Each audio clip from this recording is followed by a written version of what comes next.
Porque em um tubo circular e forçado, no escoamento laminar, a velocidade em relação ao raio é representada por uma parábola. É verdade, no capítulo 3 nós estudamos que a velocidade real era a velocidade máxima vezes 1 menos R1 sobre R1 ao quadrado. A pergunta me motiva a construir novos conhecimentos na busca de respostas. No laminar, o fluido é bem viscoso e ocorrem as perdas. Para assegurar um bom funcionamento de uma instalação hidráulica, é fundamental o cálculo da perda de carga. Então, vamos começar refletindo sobre o escoamento no interior de um tubo. Tem diferença entre tubo e tubulação? Sim, tubulação seria o tubo mais os acessórios. Consideramos um fluido escoando no interior de um tubo, onde analisamos o escoamento entre as seções A e a seção B. Ora, é importante observar que o comprimento entre essas seções não é desprezível. E nos parece que existe uma diferença de carga. Por que a carga em A é diferente da carga em B? Para existir o escoamento. Aplicando a equação de energia entre as seções A e B, considerando um escoamento incompressível em regime permanente, vamos entender esta diferença. Então, adotamos um plano horizontal de referência no eixo do conduto. E a partir daí vamos escrever carga total em A igual a carga total em B, mais a perda de carga, no caso distribuída, de A a B. A carga total em A será carga potencial em A, mais a carga de pressão lida pelo piezômetro, mais a carga cinética. Ora, como consideramos o ponto no eixo e trabalhamos com a velocidade média, entramos com o coeficiente de Coriolis para corrigir eventual diferença que ocorra aqui. Em B, a carga total em B seria a carga potencial em B, mais a carga de pressão em B, mais a carga cinética em B, novamente, pelo fato de considerarmos o ponto no eixo, entramos com o coeficiente de Coriolis, mais a perda de carga distribuída entre A e B. Ora, como o ponto A e o ponto B pertencem ao plano horizontal de referência, a carga potencial vai se anular. Por outro lado, a área é constante. A vazão que entra é igual à vazão que sai. Se a área é constante e a vazão é constante, vamos ter que a velocidade em A e a velocidade em B. As velocidades médias são iguais. Se as velocidades médias são iguais, o número de Reynolds também o serão. Ora, número de Reynolds iguais, o coeficiente de Coriolis também. Então, vamos anular a carga cinética entre A e B. E aí tiramos que a perda de carga distribuída entre A e B seria a diferença entre as cargas de pressão. E está aí o motivo da nossa diferença. Ok, mas como surge a perda de carga distribuída? No interior de um tubo, a perda de carga distribuída é causada pelas tensões entre partículas fluidas, entre as partículas fluidas e as paredes internas, e também causadas pela própria turbulência do fluido. Entendi. E desde quando o pessoal estuda essa perda de carga distribuída? Foi ao longo do século XVIII e XIX que muitos cientistas se interessaram pelas perdas de carga no interior das tubulações. Entre eles, Reynolds, que viveu de 1842 a 1912. Foi em 1883 que Reynolds publicou os seus estudos e onde demonstrou que os escoamentos reais podem estar divididos em dois regimes, laminar e turbulento. O laminar não apresenta um deslocamento transversal de massa, por isso quando eu injeto um corante eu vejo um filete contínuo.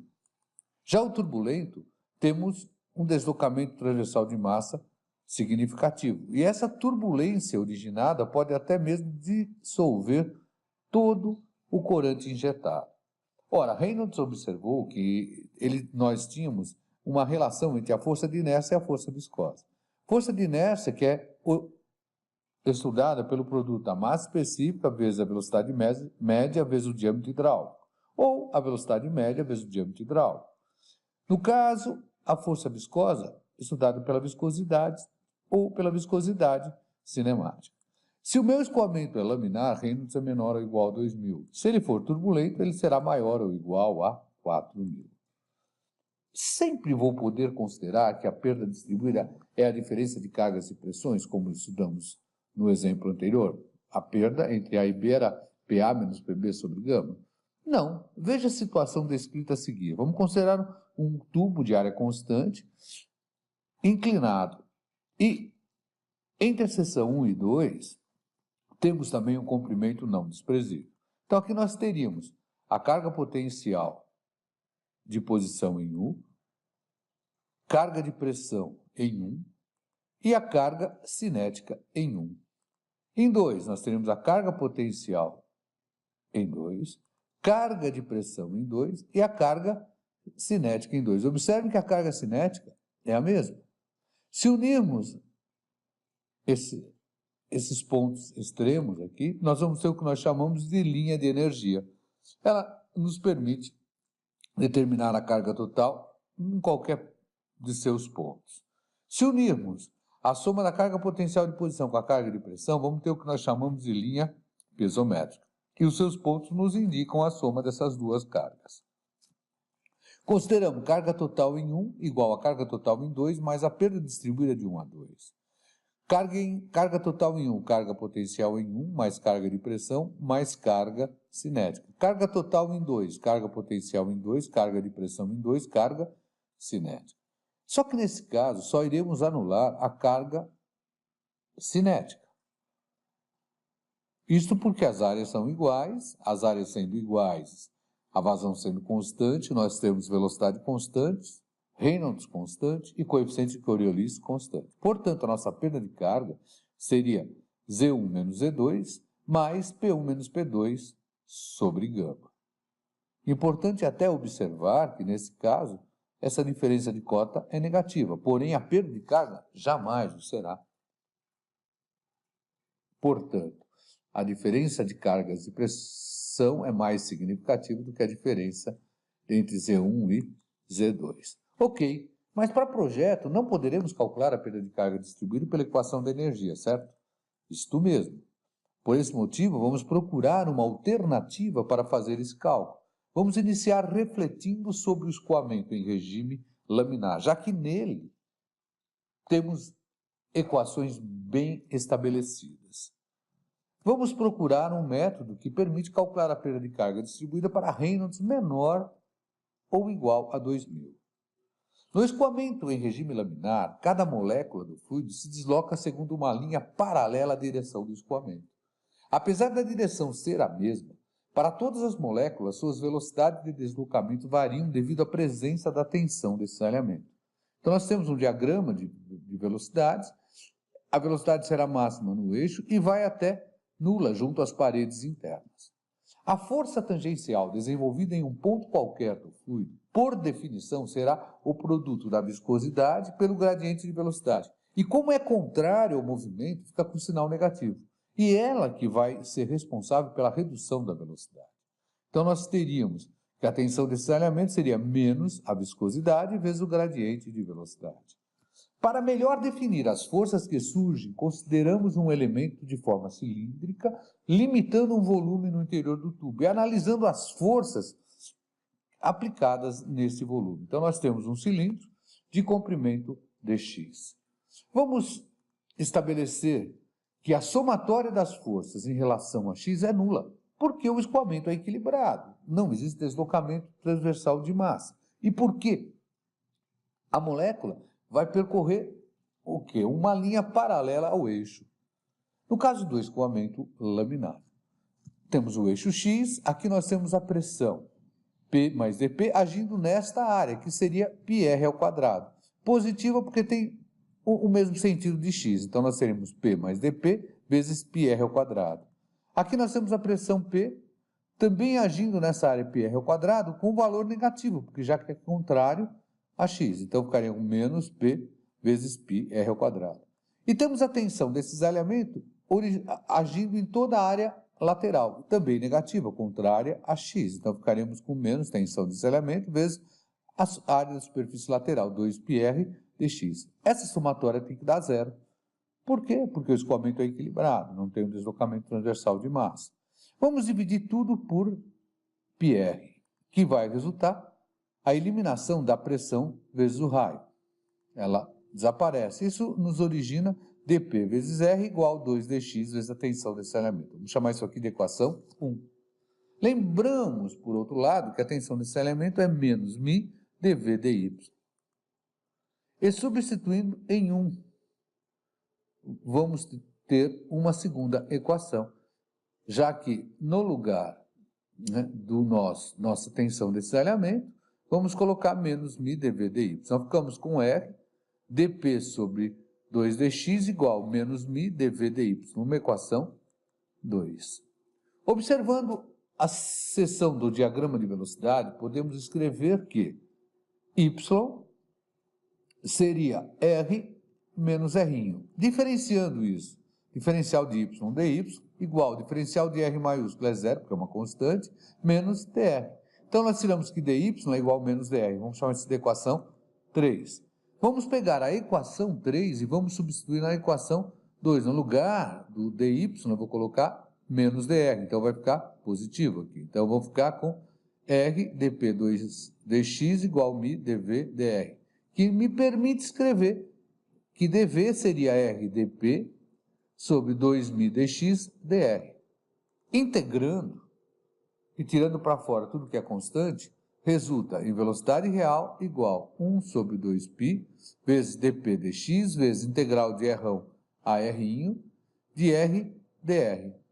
Ou, em outras palavras, essa integral aqui daria r ao quadrado sobre 2, variando de r a r', que vai nos dar uma equação geral, velocidade real igual a 1 sobre 4μ vezes dp dx vezes r ao quadrado menos r ao quadrado, uma equação 4 que representa a equação da velocidade. Por outro lado, se eu aplicar a equação da energia de 1 a 2, eu tenho que a perda de carga de 1 a 2 é P1 menos P2 sobre gama. Portanto, se eu considerar uma variação de pressão P2 menos P1, isso aqui vai ficar com sinal negativo. Então, vamos considerar essa variação de pressão, ficou com ΔP, que seria P2 menos P1, igual menos a perda de carga de 1 a 2, que eu vou considerar como sendo uma variação da carga total, ou seja, H2 menos H1.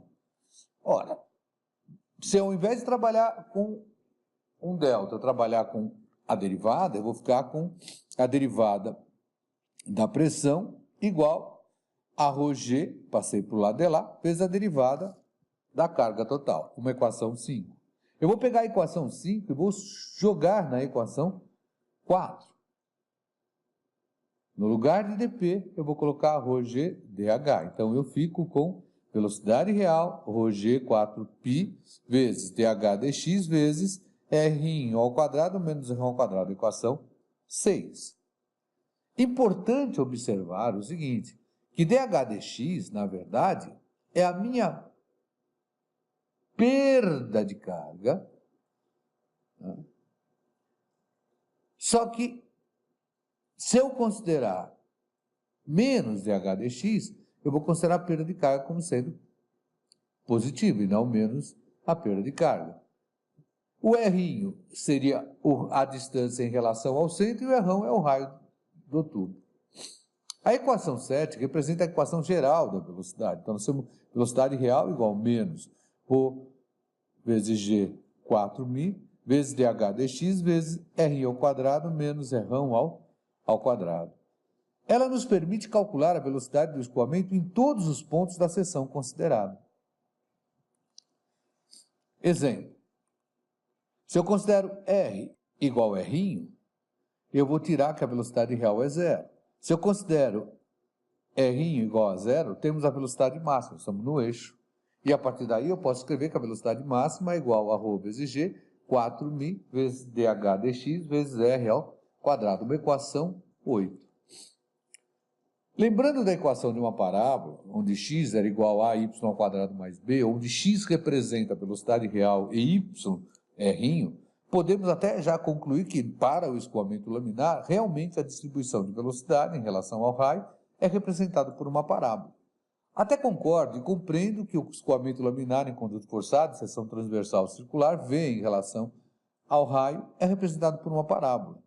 Mas no capítulo 3 havíamos escrito que a velocidade real era a velocidade máxima 1 menos R' sobre R ao quadrado. E agora chegamos a duas equações, a equação 7 e a equação 8.